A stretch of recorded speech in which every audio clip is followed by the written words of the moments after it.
기본적으로 가래를 잘 못 뱉는 분들은 다 도움이 될 수가 있습니다. 우리가 이제 흔히 얘기하는 폐질환이 있으신 분들 중에 가래가 많이 나오는데 배출을 잘 못하시는 기관지 확장증 환자라든지 만성 폐쇄성 폐질환 환자라든지 심한 폐렴 환자도 도움이 되고요. 또 하나는 이제 연세가 드셔서 병이 없지만 나이가 들고 연세가 많으신 어르신들 같은 경우에는 혼자 뱉는 걸 굉장히 힘들어 하시는데 그런 경우도 도움이 많이 되고, 또한 이제 아주 어린이들 같은 경우도 우리가 이제 가래를 많이 뱉으라고 얘기를 하지만 실제로 그런 걸 뱉기 힘들어하는 경우가 많거든요. 그런 경우에 이제 사용을 하면 훨씬 더 도움을 받을 수 있습니다.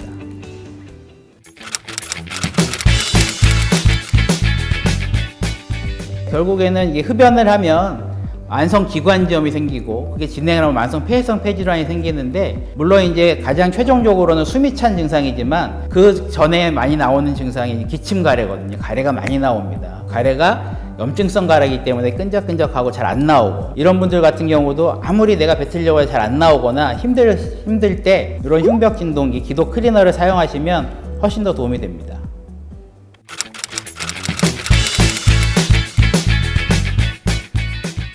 제가 실제로 환자를 진료하면서 가장 많이 권유하는 환자들은 기관지 확장증 환자들입니다. 기관지 확장증이라는 거는 옛날에 뭐 어떤 이유에서든 결핵을 앓았든 폐렴을 앓았든 아니면 다른 병에 있어서 기관지가 망가지는 병이거든요. 이 기관지가 망가지면 우리가 이제 정상적인 기관지는 가래를 잘 배출시켜주는 섬모라는 것도 있고 해서 정상적으로 잘 배출을 시켜주는데, 기관지 확장증이 있는 부분은 그런 능력이 떨어지거나 없습니다. 그러다 보니까 가래가 배출이 되지 않고 쌓이니까 폐렴이 자주 오거든요. 그래서 그런 경우에는 인위적으로 가래를 배출시켜줘야 되는데 그게 쉽지 않다 보니까 그런 환자들한테 이게 기도 클리너, 에어로제시카를 처방을 해서 수시로 가래를 배출시켜주고 에어로제시카를 사용해서 가래를 백담을 배출시켜주게 하는데, 실제로 사용해보면 훨씬 더 가래를 잘 배출을 시켜주고요.